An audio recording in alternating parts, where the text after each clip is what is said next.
السلام علیکم ورحمۃ اللہ وبرکاتہ۔ الحمد للہ نحمده ونستعینه ونستغفره ونؤمن به ونعوذ باللہ من شرور انفسنا ومن سیئات اعمالنا، من يهده الله فلا مضل له ومن يضلل فلا هادي له، ونشهد ان لا اله الا الله وحده لا شريك له، ونشهد ان سيدنا ومولانا محمدا عبده ورسوله، وقد قال الله تبارك وتعالى في القرآن المجيد والقرآن الحميد: أعوذ بالله من الشيطان الرجيم، بسم الله الرحمن الرحيم، وإذ قتلتم نفسا فادارأتم فيها والله مخرج ما كنتم تكتمون، صدق الله العظيم وبلغنا رسوله النبي الأمين المكين الكريم، لمن الشاهدين والشاكرين والحمد لله رب العالمين۔ بعد توحید کے متوالے شوم رسالت کی پروان غوث و خواجہ کے چاہنے والوں مصطفیٰ جان رحمت صلی اللہ تعالی وسلم کے دیوان، آئیے آغاز گفتگو سے قبل ہمارا مل کر انتہائی خلوص و محبت کے ساتھ امت خضراء کی جانب دو لگا کر حضور آقا نامدار مدینی کے تاجدار ہم غریبوں کی غمگسار جناب رحمت مجتبی محمد مصطفیٰ علیہ تحیۃ و ثنا صلی اللہ تبارک و تعالی علیہ وسلم کی بارگاہ میں قسمان درود و سلام کی زمین پیش کرے بولے اللہم صلی علی سیدنا محمد معادن الجود والکرم وآلہ وصحبہ وبارک وسلم۔ ایک مرتبہ لیجیے اللہم صلی علی سیدنا محمد صلاۃ تنجی بحمد جمیع الافعال والافعال وتقضی لنا بحاجة الحاجات وتفتح بحمد جمیع السیئات وترفعنا بحمدك الدرجات وتولي من الصلاوات من جمیع الخيرات والحاجات بعد الممات انك على كل شيء قدیر۔ حضرات، اس سے قبل سیدنا موسیٰ کلیم اللہ نبی علیہ السلام کے ذکر میں ہم نے سماعت کیا تھا کہ بنی اسرائیل کو جب حکم ہوا تھا کہ ایک گائے کو ذبح کر کے مقتول کو مارے تو وہ زندہ ہو کر اپنے قاتل کا نام بتائے۔ ان لوگوں نے سوالات پہ سوالات قائم کیے کہ وہ گائے کیسی ہو، اس کا رنگ کیسا ہو، اس کی ماہیت کیسی، سب کو دریافت ہو۔ لہٰذا ان کو تسلی بخش جواب دے دیا گیا اور وہ گائے بھی ڈھونڈ لی گئی، اور جب اس گائے کو حاصل کر لیا گیا تو اب اللہ تبارک و تعالیٰ آگے ارشاد فرماتا ہے وَإِذْ قَتَلْتُمْ نَفْسًا فَادَّارَأْتُمْ فِيهَا وَاللَّهُ مُخْرِجٌ مَا كُنتُمْ تَكْتُمُونَ۔ اور جب تم نے ایک خون کیا اور ایک دوسرے پر اس کی تہمت ڈالنے لگے اور اللہ کو ظاہر کرنا تھا جو تم چھپاتے تھے۔ چونکہ ان لوگوں نے، جیسا کہ ہم نے قصے کی شروعات میں بھی سنا کہ ایک شخص تھا جو مالدار تھا، اس کے چچا زاد بھائیوں نے اس کو قتل کیا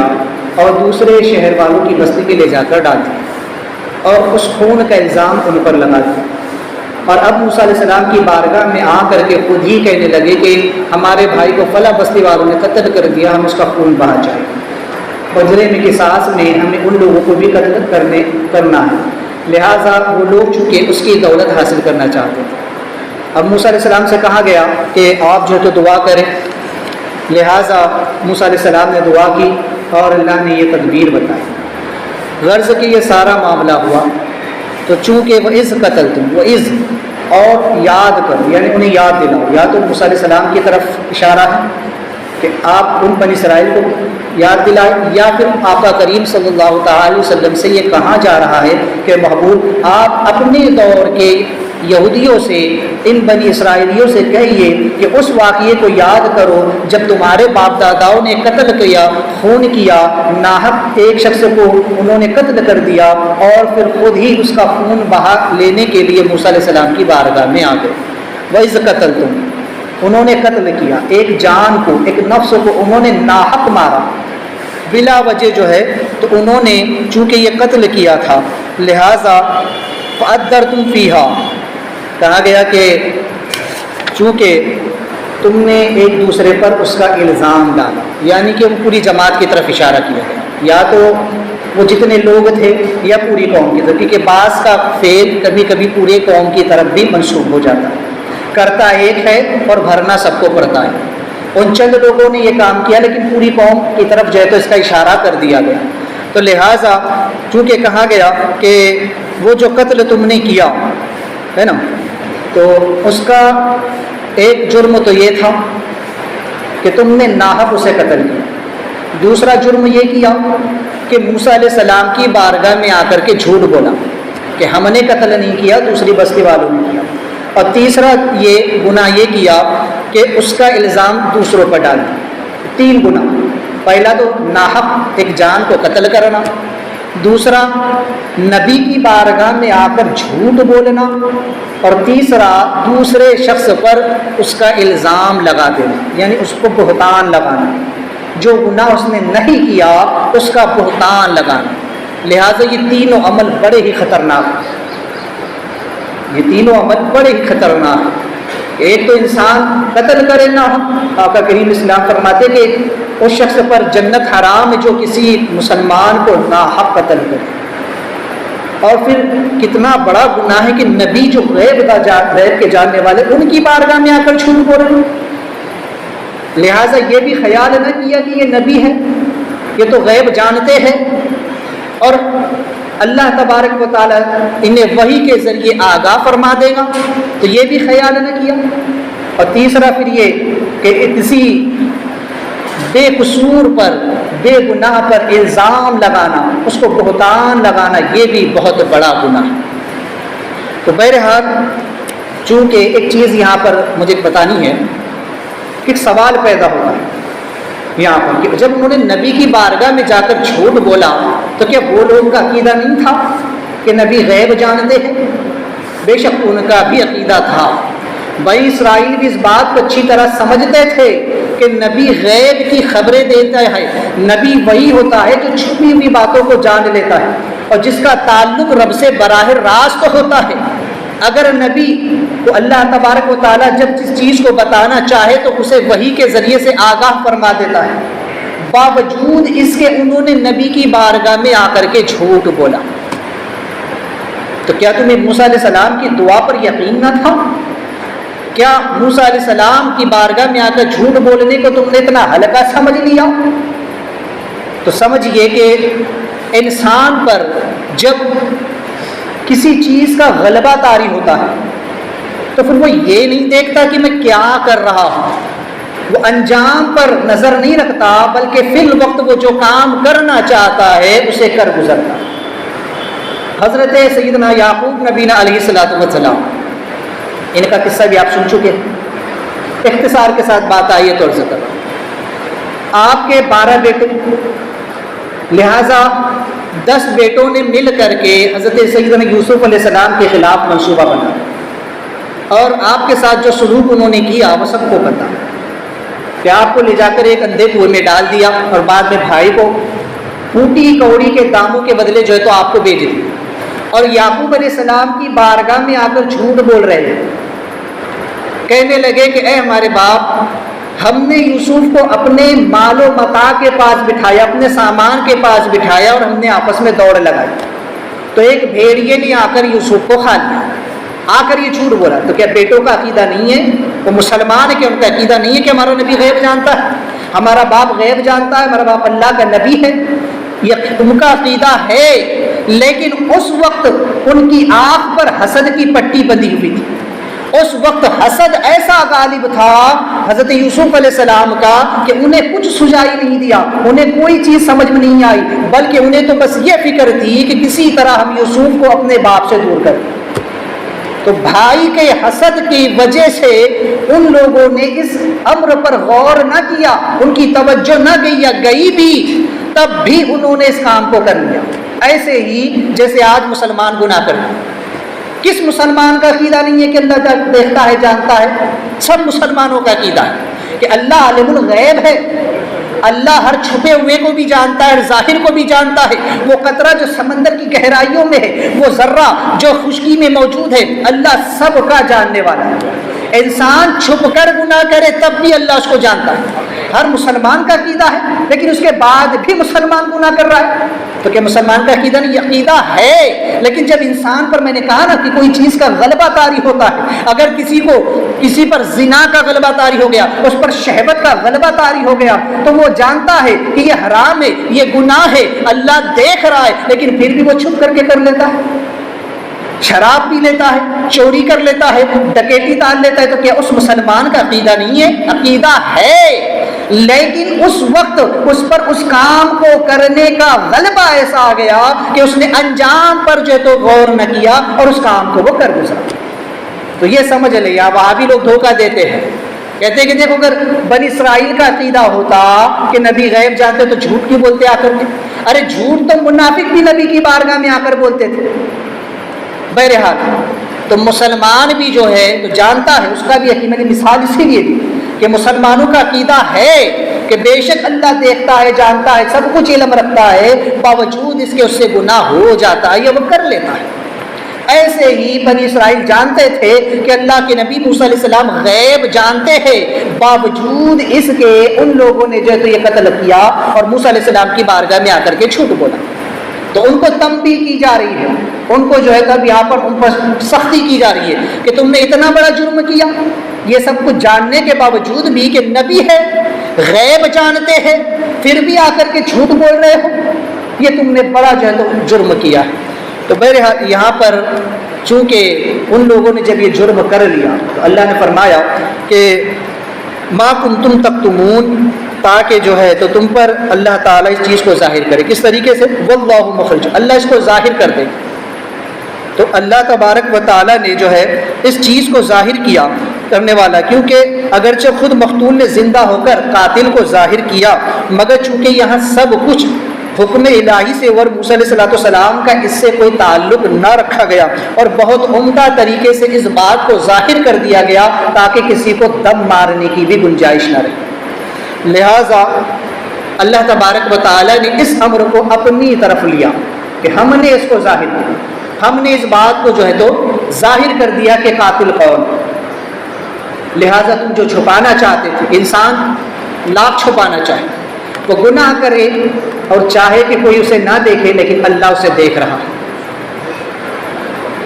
انسان کے کاندھوں پر 2 فرشتے کرامن کاتبین موجود ہیں جو ہر وقت اس کے اعمال کو لکھ رہے ہیں۔ اس کی مثال اسی بلی کی طرح ہے جو آنکھ بند کر کے دودھ پیتی ہے، سمجھتی ہے کوئی نہیں دیکھ رہا۔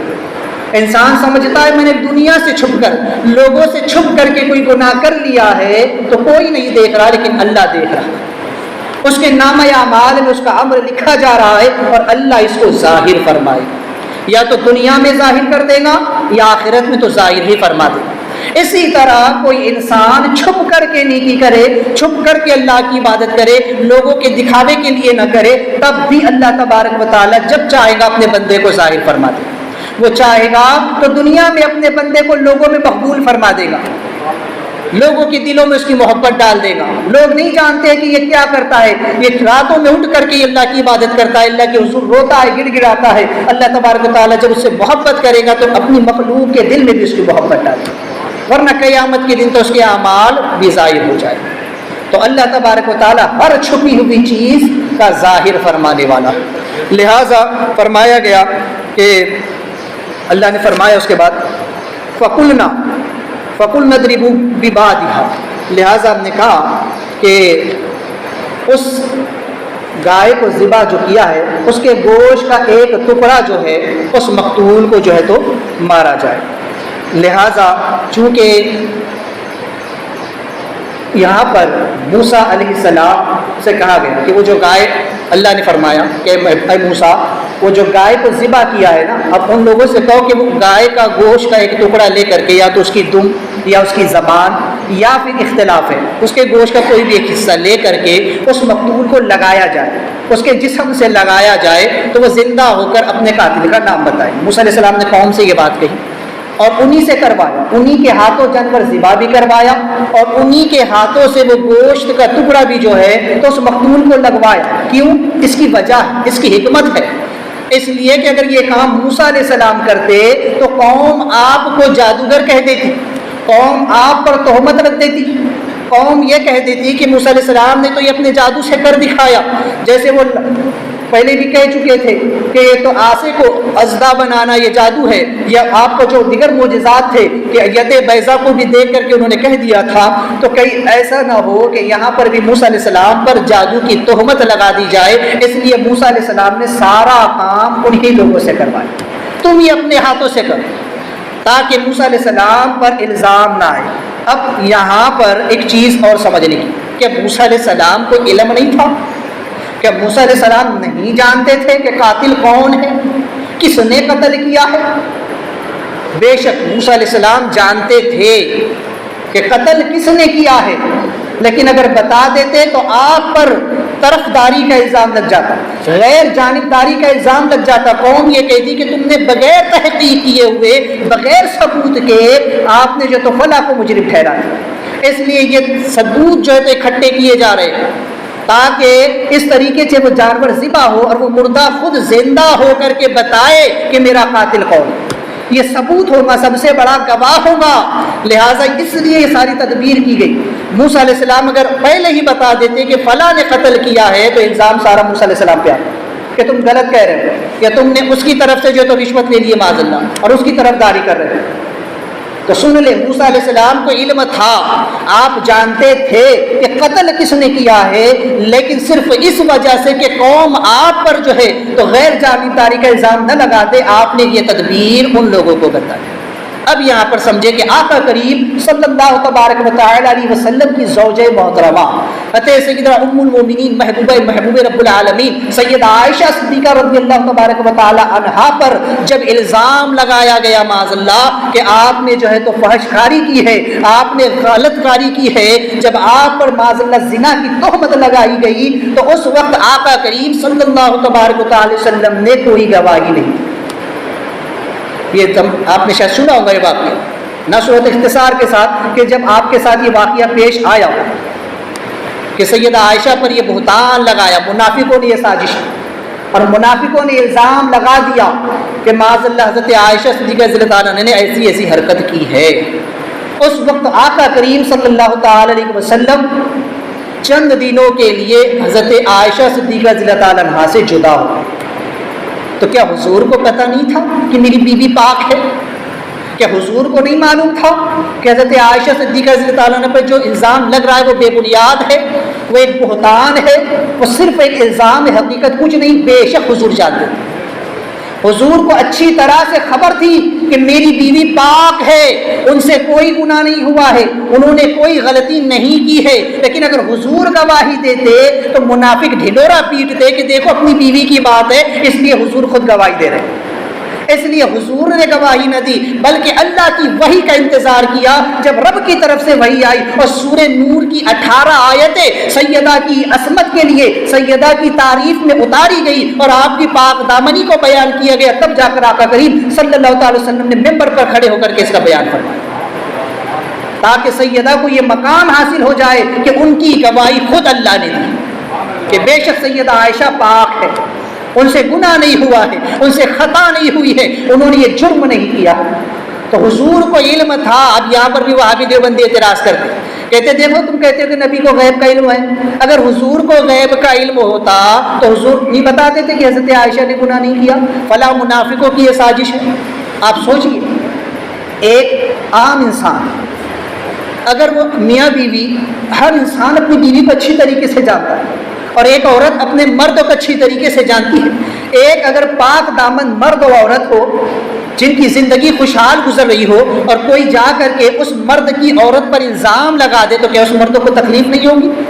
کیا اسے پریشانی نہیں ہوگی؟ وہ اچھی طرح سے جانتا ہے کہ میری بیوی کتنی فرما بردار ہے، وہ اچھی طرح جانتا ہے اپنی بیوی کے شب و روز وہ خود دیکھ رہا ہے، وہ اچھی طرح سے جانتا ہے کہ میری بیوی یہ کام کر ہی نہیں سکتی، پھر بھی اگر کوئی الزام لگائے تو کیا مردوں کو تکلیف نہیں ہوگی بے وجہ الزام لگنے پر؟ تو جب ایک عام انسان اپنی بیوی کی پاک دامنی کو جانتا ہے اور اس پر الزام لگنے کے باوجود پریشان ہوتا ہے وقتی طور پر، ایسے ہی آقا کریم صلی اللہ علیہ وسلم تو غیب داں ہے، وہ جانتے تھے کہ سیدہ بے قصور ہے، لیکن الزام لگنے کی وجہ سے بھی سرکار پریشان رہے۔ تو منافقوں نے یہ کہہ دیا، آج کے دور کے وہابیوں نے یہ کہہ دیا کہ نبی کو غیب کا علم نہیں معلوم، اور ایک عام انسان بھی اپنی بیوی کے بارے میں جانتا ہے، یہ تو نبی ہے، نبی جو سب کچھ جانتے ہیں۔ ارے اپنی بیوی تو اپنی ہے، یہ ساری کائنات کا علم رکھتے ہیں، تو لہٰذا حضور بھی سب کچھ جانتے ہیں، لیکن نہ بتانے میں حکمت تھی کہ کئی لوگ الزام نہ رکھ دے کہ دیکھو اپنی بیوی کی بات ہے اس لیے طرفداری کر رہے ہیں۔ اس لیے آپ نے انتظار کیا اور جب اللہ نے وحی کے ذریعے سے حضرت عائشہ کی پاک دامنی کو بیان کیا تب حضور علیہ السلام نے جو ہے تو آپ کی پاک دامنی کا بیان کیا۔ تو بہرحال یہاں پر بھی موسیٰ علیہ السلام نے خود سے نہیں کیا کہ کہیں ایسا نہ ہو کہ قوم یہ کہہ دے کہ یہ تمہارا جادو ہے مانو، اس لیے کہا اپنے ہاتھ سے کرو یہ سارا کام۔ لہٰذا ان لوگوں نے جانور ذبح کیا اور اس کا گوشت جو ہے تو اس مردے کو لگایا۔ جیسے ہی اس کو لگایا تو وہ زندہ ہو گیا، اس میں روح پلٹ آئی، اور یاد رکھیں یہ اللہ کے حکم سے، اس میں روح پلٹ کر کے آئی اور وہ زندہ ہوا، اس کے بدن سے خون جاری ہوا، اس کے حلق سے خون جاری ہے، اس کا پورا بدن خون میں تربتر ہے، اس نے اٹھ کر کے اپنے قاتل کو بتایا کہ یہ فلاں ہے، یہ اس نے میرا قتل کیا ہے، اور یہ کہنے کے بعد دوبارہ پھر وہ انتقال کر گیا، پھر دوبارہ وہ مر گیا۔ لہٰذا یہاں پر یہ بات واضح ہو گئی کہ وہ شخص جو ہے تو پھر کس نے قتل کیا، لہٰذا موسیٰ علیہ السلام نے اس سے قصاص بھی لیا اور اس کو وراثت سے محروم بھی کر دیا، مسئلہ حل ہو گیا۔ لیکن یہاں ایک چیز میں عرض ہے کہ اس شخص کو جب وہ گوشت لگایا گیا اور اس نے زندہ ہو کر اپنے قاتل کا نام بتایا اور اس کے بعد پھر وہ دوبارہ مر گیا، لہٰذا یہ موسیٰ علیہ السلام کا معجزہ بھی ہے ایک طرح سے کہ آپ کے زمانے میں یہ واقعہ پیش آیا کہ جب قاتل کا کوئی پتہ نہ لگ سکے۔ تو یہاں دو چیزیں سمجھ لیں۔ سب سے پہلی چیز یہ کہ موسیٰ علیہ السلام نے ہمیں یہ پیغام دیا کہ اگر کوئی بھی مقدمہ تمہارے پاس آئے تو پہلے اس کی تحقیق کر لو، بغیر تحقیق کیے ہوئے، بغیر گواہ اور بغیر ثبوت کے کسی پر الزام نہ لگا۔ اسی لیے ساری تدبیر کی گئی اور وہ جانور ذبح کر کے اس کے گوشت کو لگا کر کے اس نے زندہ ہو کر کے خود جو ہے تو جب بتا دیا کہ فلاں مجرم ہے، تب جا کر کے اس کو سزا دی، پہلی چیز۔ اور دوسری چیز یہ کہ یہ معجزہ ہوا موسیٰ علیہ السلام کہ آپ کے زمانے میں جب مجرم کو پکڑنا ہوا کہ مجرم کون ہے، گناہ کس نے کیا ہے، قتل کس نے کیا ہے، اور بظاہر کوئی ثبوت موجود نہ تھا، تب اللہ نے یہ تدبیر بتائی اور اس تدبیر کے ذریعے سے اس مردے کو زندہ کیا گیا اور اس مردے نے اپنے قاتل کا نام بتایا۔ لیکن اس دور میں چونکہ آقا کریم صلی اللہ علیہ وسلم کا دور مبارک ہے، چونکہ حضور حضرت موسیٰ علیہ السلام کے بھی نبی ہے اور ان سے افضل و اعلیٰ ہے، حضور کا زمانہ سارے زمانوں سے افضل ہے، یہ زمانہ بھی چونکہ حضور کا زمانہ ہے، آقا کریم صلی اللہ علیہ وسلم نے بھی مردے زندہ فرمائے، ہوا یہ واقعات بھی گزرے، چونکہ وہ تفصیل درکار نہیں ہے کہ میں وہ چیز یہاں بیان کروں کہ حضور نے مردے، حضرت جابر رضی اللہ تعالیٰ کہ جب دونوں صاحبزادے جو تھے ایک دوسرے کو قتل کر دیے تو آپ نے ان کو بھی زندہ فرما دیا۔ اور پھر حضور تو حضور ہے، حضور کی امت میں سرکار غوث پاک کی ہزاروں کرامتیں موجود ہیں کہ سرکار غوث پاک قم باذن اللہ کہہ کر کے مردوں کو زندہ فرما دیتے تھے، اور جب ان کے شہزادوں کا یہ حال ہے تو پھر حضور کا عالم کیا ہو۔ لیکن حضور کا میں جو معجزہ آپ کو بتانا چاہ رہا ہوں، جس بات کی طرف میں آپ کی توجہ لے جانا چاہ رہا ہوں، وہ اس سے زیادہ اہم ہے کہ مردے کو زندہ کر کے اس سے اپنے قاتل کا پتہ لینا، یہ موسیٰ علیہ السلام کا معجزہ ہے۔ لیکن میرے نبی کا معجزہ یہ ہے کہ مردہ مرا ہوا ہے، وہ بغیر زندہ ہوئے اپنے قاتل کا نام بتا دے، یہ اس سے بڑھ کر بات ہے کہ مردہ بغیر زندہ ہوئے اپنے قاتل کا نام بتا دے۔ وہ کیسے؟ وہ اس طرح سے کہ یہ دور جدید ہے، یہ زمانہ بھی مصطفیٰ کریم کا زمانہ ہے اور یہ ترقی یافتہ زمانہ ہے، یہ ٹیکنالوجی کا زمانہ ہے، یہ سائنس کی عروج کا زمانہ ہے، اور آج سائنس نے اتنی ترقی کر لی ہے، آج سائنس نے اتنی ٹیکنالوجی ہائی کر لی ہے کہ اب اگر کبھی کہیں پر جرم ہوتا ہے، کہیں پر قتل ہوتا ہے اور مجرم فرار بھی ہو جاتا ہے تو آج ایسی ایسی ٹیکنالوجی ایجاد ہو چکی ہے کہ اس کے ذریعے سے سراغ اور لگا کر کے ثبوتوں کو جمع کر کے مجرم کا پتہ لگا لیا جاتا ہے۔ آج مرنے والے کی باڈی کا ٹیسٹ کر کے اس کے جسم سے مارنے والے کا ڈی این اے ٹیسٹ کر لیا جاتا ہے، ڈی این اے ٹیسٹ کے ذریعے سے جو ہے تو اس کو مجرم کو پکڑا جاتا ہے، فنگر پرنٹ کے ذریعے سے مجرم کو پکڑا جاتا ہے۔ ڈی این ٹیسٹ کیا ہوتا ہے؟ بال، ناخن، جسم کے کسی بھی حصے سے یا خون اگر کبھی وہاں قتل کرنے والے کا بھی پایا جائے تو پتہ چل جاتا ہے کہ یہ کس کی فنگر پرنٹ سے، یہ کس کا ڈی این اے ہے، اور اس کے ذریعے سے مجرم کو پکڑا جا سکتا ہے۔ مردہ مرا پڑا ہے لیکن پھر بھی وہ اپنے قاتل کا پتہ دے رہا ہے۔ آج اتنی ترقی ہو چکی ہے کہ آج کرائم سین پر جا کر کے جب سائنسدان جو ہے، جب ڈاکٹرز جو ہے وہاں پہنچ کر کے ریسرچ کرتے ہیں، وہاں پہنچ کر کے تحقیقات کرتے ہیں تو وہیں سے وہ مجرم کا سراغ بھی لگا لیتے ہیں۔ گویا مرنے والا مردہ پڑا ہے لیکن وہی سارے ثبوت بھی موجود ہے، اور جدید ٹیکنالوجی کے ذریعے سے اس کے ذریعے سے مردوں کو مجرم کو پکڑ لیا جاتا ہے۔ یہ کرم ہے میرے آقا کریم صلی اللہ علیہ وسلم۔ آج یہ جو سائنس نے اتنے ترقی کی ہے، یہ جو علم کی بلندیوں پر آج انسان پہنچا ہے، یہ کرم ہے مصطفیٰ کریم صلی اللہ علیہ وسلم کا۔ نجدی اس نے تجھے مہلت دی کہ اس عالم میں کافر و مرتد پہ بھی رحمت رسول اللہ کی، یہ اسی رحمت عامہ کا صدقہ ہے کہ آج علم اس عروج پر پہنچا ہوا ہے کہ آج سائنس اس علوم کے ذریعے سے، کیونکہ اللہ فرماتا ہے کہ محبوب ہم نے آپ پر علوم کے دروازے کھول دیے ہیں، جو کچھ آپ نہ جانتے تھے وَعَلَّمَكَ مَا لَمْ تَكُنْ تَعْلَمْ وَكَانَ فَضْلُ اللَّهِ عَلَيْكَ عَظِيمًا۔ محبوب جو کچھ آپ نہیں جانتے تھے وہ سب کچھ آپ کو سکھا دیا، آپ کو بتا دیا۔ بعض علماء فرماتے ہیں اس سے مراد یہ بھی ہے کہ حضور کے توسط سے اللہ تبارک و تعالی نے اس امت میں علم کے دروازے کھول دیے۔ علم اتنے عروج کو پہنچ چکا ہے، ٹیکنالوجی اتنی ہائی ہو چکی ہے کہ اب مجرم کو پکڑنا جو ہے تو کوئی مشکل کام نہیں۔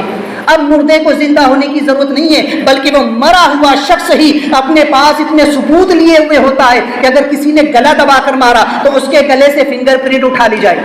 اور مجرم کا پتہ لگا لیا جائے گا کہ شخص کی فنگر پرنٹ سے اس نے قتل کیا۔ وہیں سے مردہ مرا پڑا ہے لیکن اپنے قاتل کا پتہ دے رہا ہے۔ ڈی این اے ٹیسٹ کے ذریعے سے پتہ لگا لیا جاتا ہے کہ کس شخص نے جرم کیا ہے، کس نے چوری کی ہے، کس نے کیا کیا ہے۔ ایسی اور بھی ٹیکنالوجیاں مجرموں کو پکڑنے کے لیے آج ایسی ٹیکنالوجی ہائی ہو چکی ہے۔ کمپیوٹر سائنس کا زمانہ ہے، کیا کچھ اس کے ذریعے سے نہیں ہو رہا ہے؟ نیٹ کے ذریعے سے، سیٹلائٹ کے ذریعے سے، ہر چیز کے ذریعے سے اب انسان کی ایک ایک حرکت پر ان لوگوں کی نظر ہے۔ CCTV کیمروں کے ذریعے سے نظر رکھی جا رہی ہے۔ تو غرض کہ آج کے دور میں جرم کر چھپ جانا اب اتنا آسان نہیں رہا۔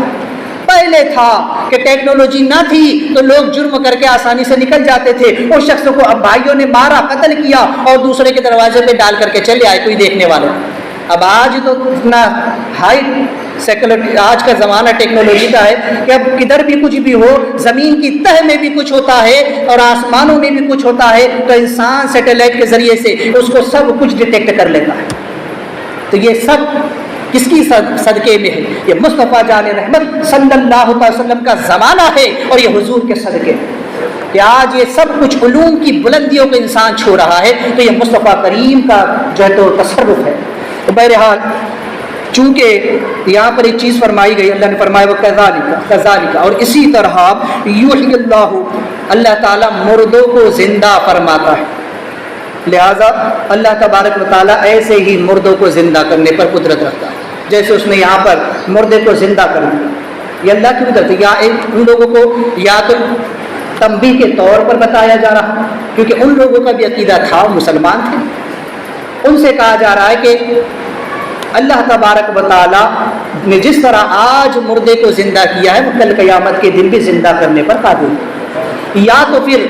دور حاضر سرکار صلی اللہ علیہ وسلم کے زمانے کے منافقوں اور کفار و مشرکین کو یہ پیغام دیا جا رہا ہے،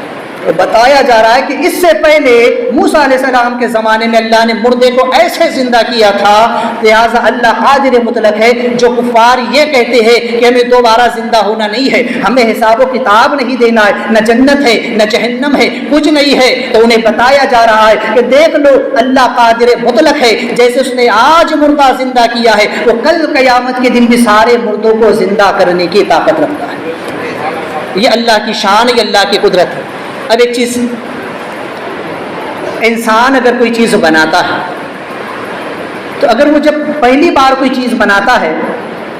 تو اس کے بنانے میں، تیار کرنے میں اس کو کافی وقت لگتا ہے۔ مثال کے طور پر یہ پنکھا دیکھ لیجیے، جب یہ پنکھا ایجاد نہیں ہوا تھا اس کے بنانے والے نے اس کے پیچھے بہت محنت کی، اس کے دماغ میں کیسے کیسے کر کے اس نے جو اس کو تیار کیا۔ جب یہ پنکھا ایک مرتبہ بن گیا تو اب دوبارہ اسی پنکھے کو بنانا مشکل نہیں ہے، اب دوبارہ اس کو ساری محنت نہیں کرنی پڑے گی جو پہلی بار کرنی پڑی، کیونکہ اب اس کو تجربہ آ گیا ہے، اب اس کو علم آ گیا ہے کہ یہ پنکھا کیسے بنانا ہے۔ اب وہ ہزاروں پنکھے بنا سکتا ہے ایک، پہلی مرتبہ جو ہے تو کسی چیز کو بنانے میں وقت لگتا ہے، لیکن جب دوسری بار وہی چیز بنائی جائے تو پھر وقت درکار نہیں ہوتا۔ یہ انسانوں کا معاملہ ہے، لیکن اللہ وہ ہے کہ ان اللہ علی کل شیء قدیر، وہ ہر شے پر قادر ہے۔ باوجود اس کے اس نے ایک مثال بیان فرمائی، وہ فرماتا ہے کہ جب ہم نے پہلی بار انسان کو بنایا تو دوسری بار اسے زندہ کرنا ہمارے لیے کیا مشکل ہے۔ جو لوگ یہ کہتے ہیں کہ اللہ دوبارہ مردے کیسے زندہ کرے گا، تو اللہ نے بیان فرمایا ارے جب انسان کچھ بھی نہ تھا، جب اس کا وجود بھی نہ تھا، تب ہم نے اس کو پیدا کیا۔ تو پہلی بار کسی چیز کو پیدا کرنا زیادہ عہد ہوتا ہے، زیادہ وقت لیتا ہے، لیکن جب دوسری بار اسی چیز کو پھر سے بنانا ہو، یہ پنکھا خراب ہو جائے، بگڑ جائے، اسے دوبارہ بنانا ہو تو اتنی محنت کرنی نہیں پڑے گی، یہ فوراً سدھر جائے گا۔ اس انسان کو اللہ نے پیدا فرمایا ہے، اور جب یہ مر جائے گا تو اللہ ہی اس کو دوبارہ زندہ فرمائے گا، اللہ اس کو دوبارہ تخلیق فرمائے گا، اور اللہ کے لیے کام کچھ بھی مشکل نہیں، کچھ بھی مشکل نہیں اللہ کے لیے۔ ارے جب مشکل تو پہلی بار ہوتا ہے، اور رب تو وہ ہے کہ جس کے لیے پہلی بار بھی مشکل نہ تھا، اور تم اعتراض کرتے ہو دوسری بار کیسے زندہ کرے گا؟ ارے پہلی مرتبہ بھی اس کے لیے مشکل نہ تھا، اس نے کہا کن ہو جا اور وہ ہو گیا۔ ارے جب اس نے پہلے ہی کن کہہ کے پیدا کر دیا، پہلے ہی اس کے لیے مشکل نہ تھا، تو اب دوبارہ کرنا، پیدا کرنا انسان کو اس کے لیے کیوں کر مشکل ہے؟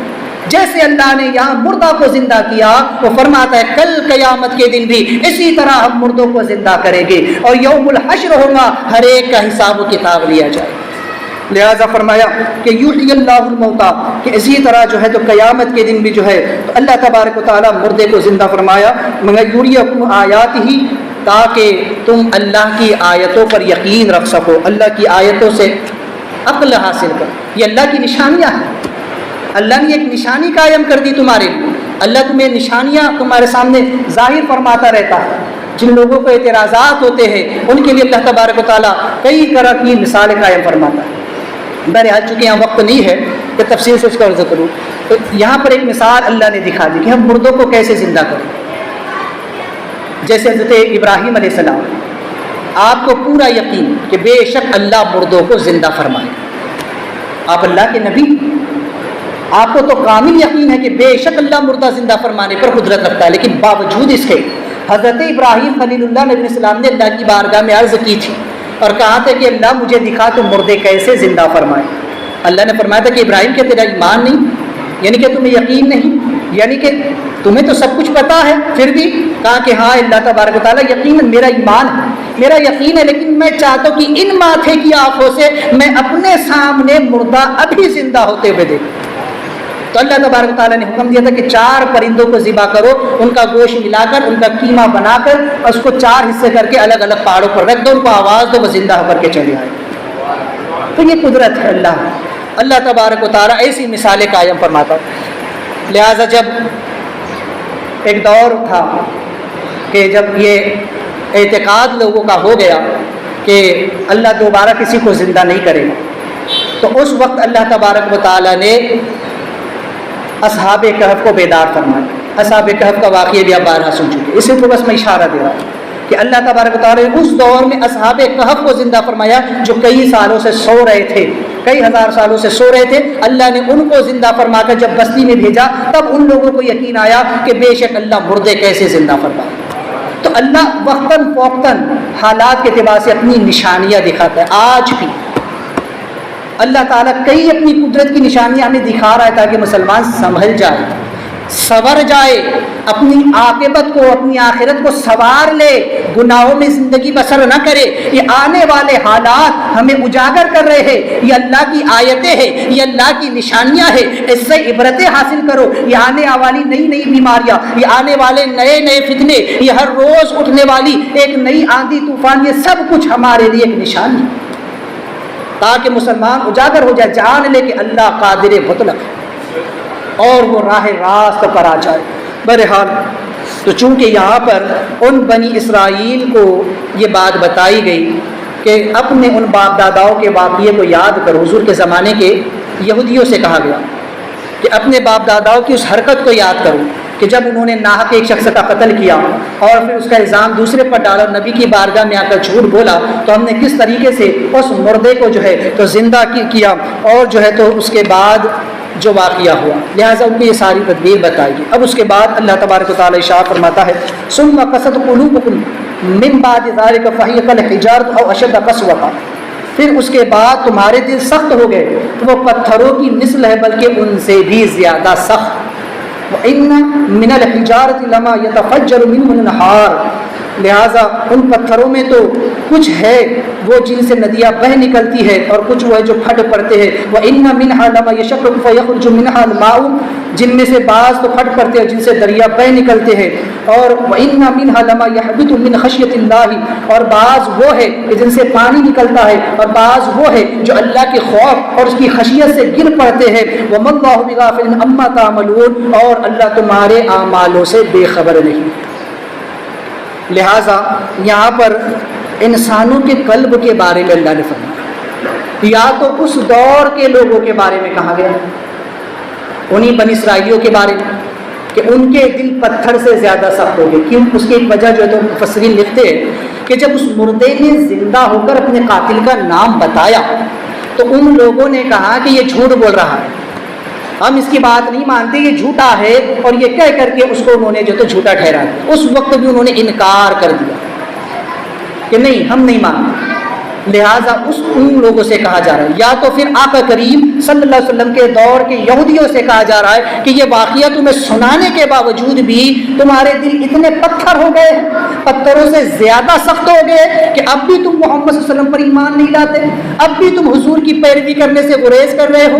اپنے باپ داداؤں کی اسی روش پر چل رہے ہو جو تمہارے باپ داداؤں نے کیا تھا. جیسے انہوں نے اپنے نبی کی جو ہے تو پیروی نہیں کی, خود اپنے نبی سے لڑتے جھگڑتے رہے, آج تم محمد عربی صلی اللہ علیہ وسلم سے لڑ اور جھگڑ رہے ہو, ان کا انکار کر رہے ہو. ان کے سامنے تو مردہ زندہ کیا گیا, پھر بھی انہوں نے کہہ دیا کہ ہم اسے نہیں مانتے, یہ جھوٹ ہے, یہ مردہ جھوٹا اور فتنہ پھیلا رہا ہے. تمہارے سامنے آخری نبی چلوا کر ہے, اس کے باوجود بھی تم کہہ رہے ہو کہ ہم ان کی بات نہیں مانیں گے, ہم ان پر ایمان نہیں لائیں گے, انکار کرتے ہو. تمہارے دل ان پتھروں سے زیادہ سخت ہو چکے ہیں. اب پتھر کی مثال کیوں؟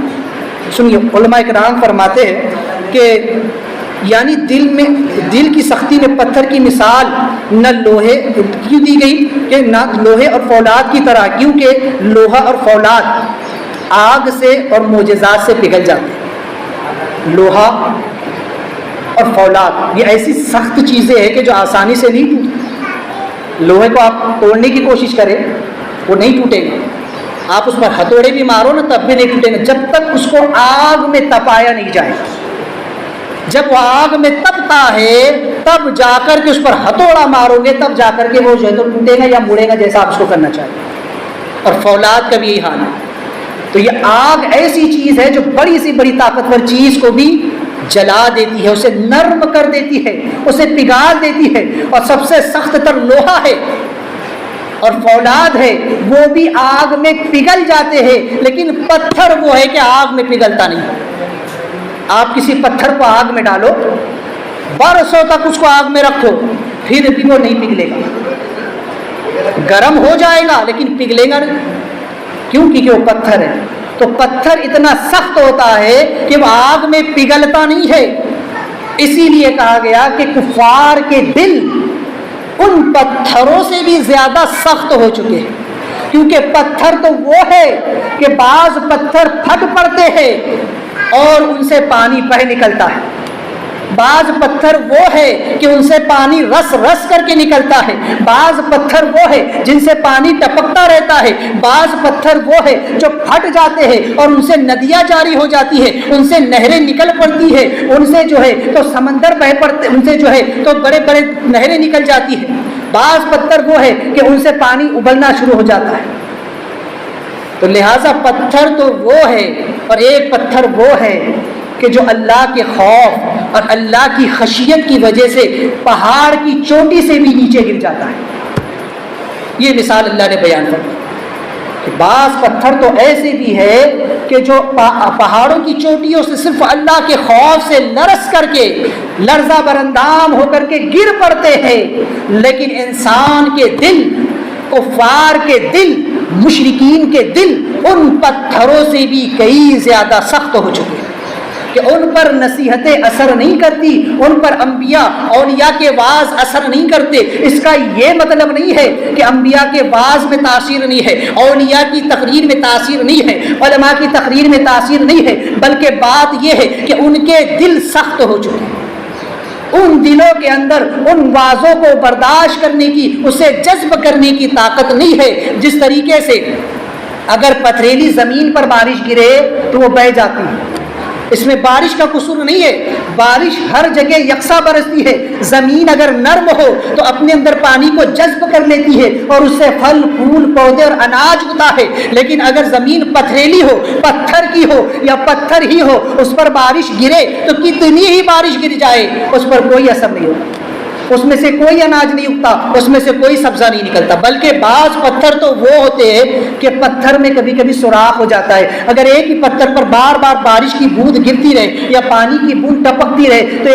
ایک وقت آتا ہے کہ اس پتھر پر بھی تو جو ایک نشان بن جاتا ہے۔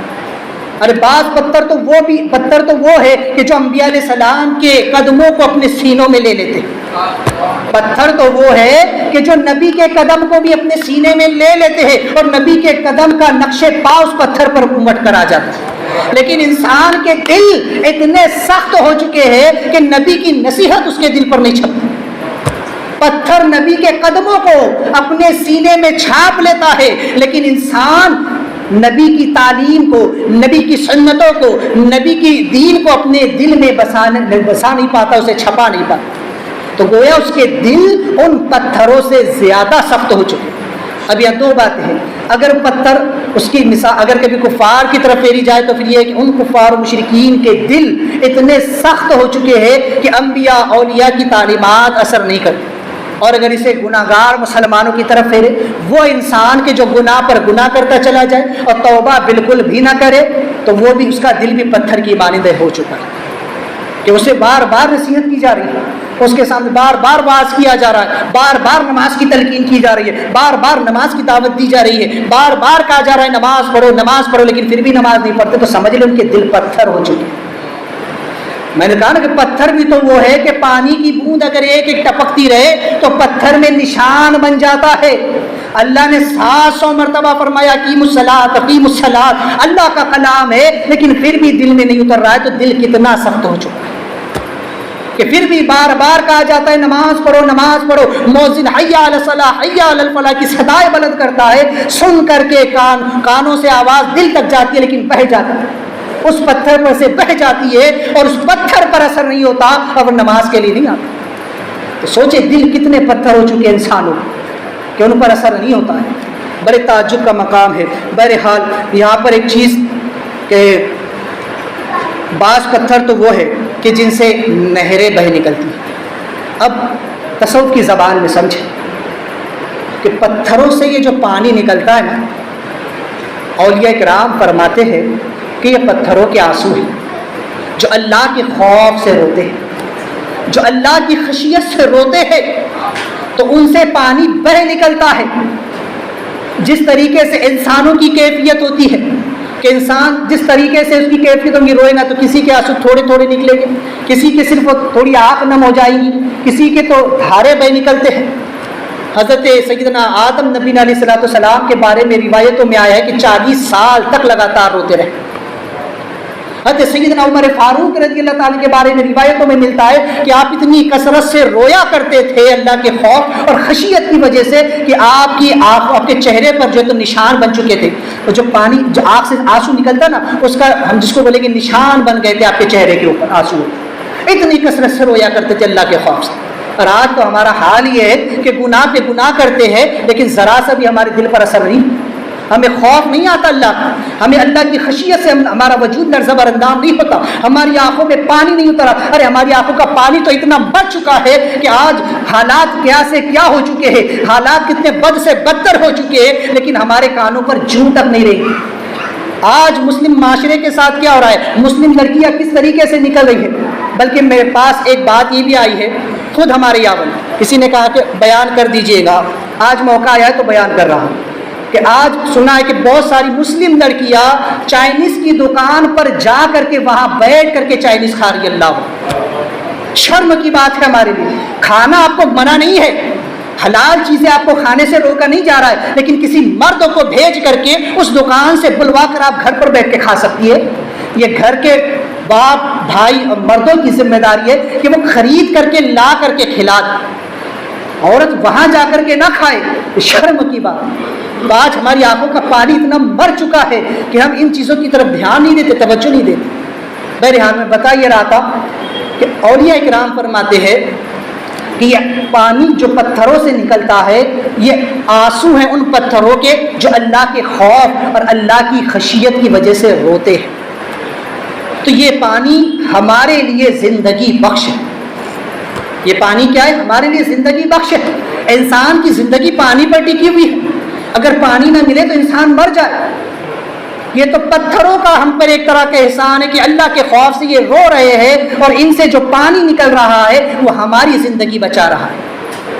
ہمارے کام آ رہا ہے، ہمیں زندگی دے رہا ہے۔ تو سوچے جب پتھر سے نکلنے والے پانی کی یہ طاقت ہے کہ وہ پوری انسانیت کو بچائے ہوئے ہے، تو انسان کی آنکھ سے اگر خوف خدا سے پانی نکلے اس کی طاقت کیا ہو؟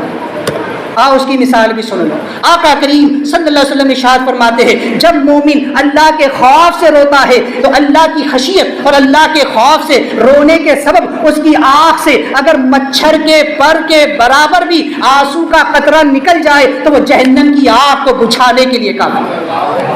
یہ ایک مسلمان، ایک عام مومن کی رونے کا اللہ کے خوف سے نتیجہ ہے۔ تو سوچو جب مصطفیٰ کریم صلی اللہ علیہ وسلم مصلی پر کھڑے ہو کر امت کے لیے روتے تھے، جب آقا کریم علیہ الصلوۃ والسلام کل بروز محشر میدان حشر میں امت کی شفاعت کے لیے رو رہے ہوں گے تو حضور کے آنسوؤں کی قیمت کیا ہوگی؟ حضور کے آنسوؤں کی اہمیت کا اندازہ کون لگا سکتا ہے؟ اور یہ دنیا کے پتھروں کا نکلنے والا پانی ہمیں زندگی دیتا ہے، اور مصطفیٰ کی آنکھ سے نکلنے والا کل قیامت کے دن وہ پانی، وہ آنسو ہمارے گناہوں کو دھل دے گے۔ امتی ان آنسوؤں سے دھل کر کے جنت کی سیر کر رہا ہوگا، ان آنسوؤں میں نہا کر کے مصطفیٰ کی شفاعت سے نہال ہو کر کے وہ جنت کی سیر کر رہا ہوگا۔ یہ مصطفیٰ جان رحمۃ وسلم، ارے کون اندازہ لگا سکتا ہے کہ ان کے آنسوؤں کی قدر و قیمت کیا ہے؟ مصطفیٰ کی شان تو بڑی عرفوال ہے، اور جب ایک عام مومن کا آنسو جہنم کی آگ بجھانے کے لیے کافی ہے تو پھر مصطفیٰ کے آنسوؤں کا کون اندازہ لگا سکتا ہے؟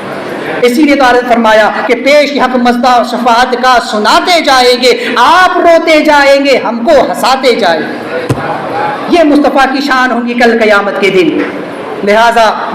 ایک اور آخری چیز کہ جب پتھروں سے پانی نکلتا ہے تو اس کی یہ طاقت ہے۔ ایک یہاں پر نقطہ عرض کیا گیا کہ سمندر کے اندر بڑی بڑی مچھلیاں ہیں، جب وہ مچھلی سانس لے کر کے چھوڑتی ہے تو بعض مچھلیاں ایسی ہے کہ جب وہ سانس کا پانی ان سے نکلتا ہے تو وہ عنبر بن جاتا ہے۔ عنبر کیا ہے؟ ایک خوشبودار چیز ہے جو مشک سے بھی زیادہ خوشبودار ہوتی ہے، اس کو عنبر کہتے ہیں، بہت خوشبودار چیز ہوتی ہے۔ یہ کہاں سے بنتا ہے عنبر؟ مچھلی جب سانس لیتی ہے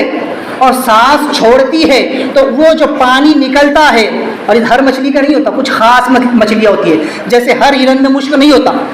کچھ خاص ہرن کے اندر ہی مشک ہوتا ہے، اسی طرح کچھ خاص قسم کی مچھلیاں ہوتی ہے، جب وہ سانس لے کر کے چھوڑتی ہے تو ان سے جو پانی نکلتا ہے وہ عنبر بن جاتا ہے، خوشبو بن جاتا ہے۔ تو اب یہاں پر فرماتے ہیں کہ جس طرح سے مچھلیوں کا یہ معاملہ ہے تو ہر انسان بھی سانس لے کر کے چھوڑتا ہے، لیکن ہر انسان نہیں، ایک خاص انسان جو اللہ کا ولی ہوتا ہے، جو اللہ کا محبوب ہوتا ہے، جس کی سانسوں میں وہ اللہ کا ذکر کرتا ہے، جب وہ سانس لے کر کے چھوڑے تو اس کی سانسوں میں بھی بے شمار برکتیں ہوتی ہیں۔ اس کی جب وہ جو شخص اللہ اللہ کرتا ہے، جس کی زبان پر اللہ کا ذکر جاری ہوتا ہے، اس کی زبان سے جب پھونک نکلتی ہے تو بیماروں کو شفا مل جایا کرتی ہے، ارے مردوں کو زندگی مل جاتی ہے، وہ کہتے تم باذن اللہ تو مردہ اٹھ کر کے کھڑا ہو جاتا ہے۔ یہ ہوتی ہے طاقت اللہ کے ذکر کی۔ اسی لیے کہا گیا، اس واقعے کے ذریعے سے یہ پیغام دیا گیا کہ جس طرح سے اس مردہ کو گائے کو ذبح کر کے اس کا گوشت لگا کر کے زندہ کیا گیا، اس نے زندہ ہو کر مردہ، اس نے قاتل کا نام بتایا، اسی طرح ہمارے دل مردہ ہو چکے ہیں، یہ دنیا کی محبت میں گرفتار ہو چکے ہیں اور یہ اللہ کے ذکر سے غافل ہو چکے ہیں۔ اس لیے نفس کی گائے کو شریعت کی چھری سے ذبح کر دو اور اس کے بعد اس قلب کو اللہ کے ذکر کے ساتھ زندہ کر دو۔ جب اس دل سے اللہ کی صدائیں بلند ہوں گی تو پھر وہ کیفیات تمہارے اندر بھی پیدا ہو جائے۔